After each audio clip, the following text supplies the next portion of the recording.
This channel does not promote any violent, harmful, or illegal activities. All content provided by this channel is meant for an educational purpose only.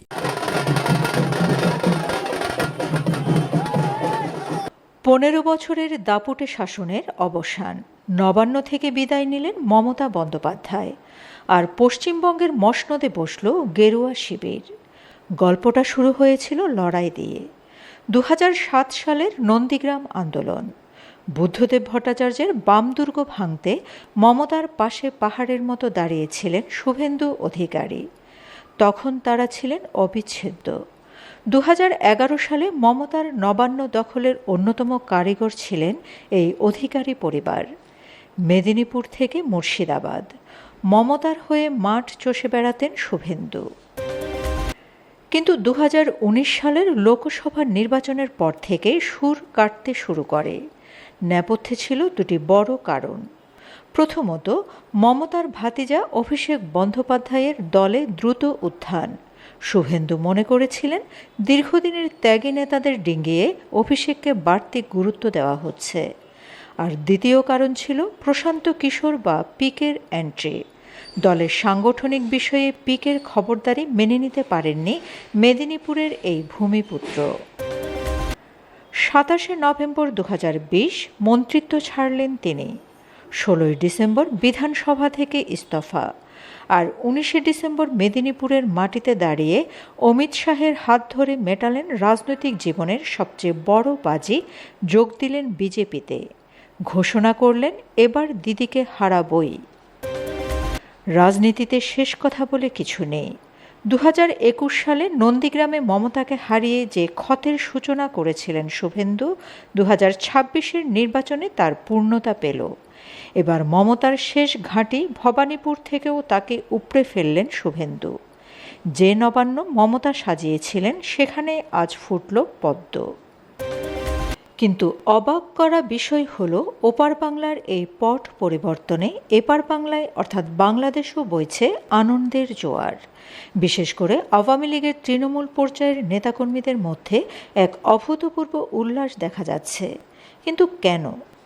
পশ্চিমবঙ্গের ক্ষমতা বদলের সাথে বাংলাদেশের রাজনীতির সম্পর্কটা কোথায়? জানতে হলে ভিডিওটি শেষ পর্যন্ত দেখুন। মমতা বন্দ্যোপাধ্যায়ের 15 বছরের শাসন আমলে ভারত বাংলাদেশ সম্পর্কের অনেক চড়াই উতরাই আমরা দেখেছি। বিশেষ করে তিস্তা পানি বন্টন চুক্তিতে মমতার দীর্ঘদিনের অনড় অবস্থান বাংলাদেশের সাধারণ মানুষের পাশাপাশি রাজনৈতিক মহলেও এক ধরনের অতৃপ্তি তৈরি করেছিল। আওয়ামী লীগের অনেক নেতাকর্মী মনে করছেন দিল্লিতে মোদী সরকারের সাথে নবান্নে বিজেপির এই নতুন সমীকরণ হয়তো তিস্তার অচলাবস্থা কাটাতে সহায়ক হবে। আওয়ামী লীগ শিবিরের অনেকে সামাজিক যোগাযোগ মাধ্যমে এই জয়কে স্বাগত জানাচ্ছেন। কিন্তু কেন? 10 ডিসেম্বর 2024 শুভেন্দু অধিকারী শেখ হাসিনাকে বাংলাদেশের বৈধ প্রধানমন্ত্রী হিসেবে আখ্যা দিয়ে তার ফেরার বিষয়ে অত্যন্ত জোরালো মন্তব্য করেছিলেন উত্তর 24 পরগনার ঘোজাডাঙ্গা সীমান্ত এলাকায় আয়োজিত একটি বিক্ষোভ সমাবেশে।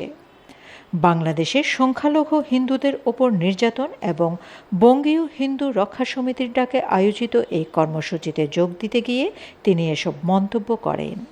আমরা মুজিবুর রহমানকে প্রোটেকশন দিয়েছি, আমাদের দেশ দলাই লামাকে প্রোটেকশন দিয়েছে। ভারত এটা করে। হাসিনা ওয়াজেদ বৈধ প্রধানমন্ত্রী, এরা অবৈধ। হাসিনা ওয়াজেদ প্রধানমন্ত্রী হিসেবেই ঢাকাতে শাহজালাল এয়ারপোর্টে নামবেন, স্যালুট দিয়ে নিয়ে যেতে হবে। পশ্চিমবঙ্গের এই অবিশ্বাস্য রাজনৈতিক পালাবদল এখন গোটা উপমহাদেশের সবচেয়ে বড় চমক।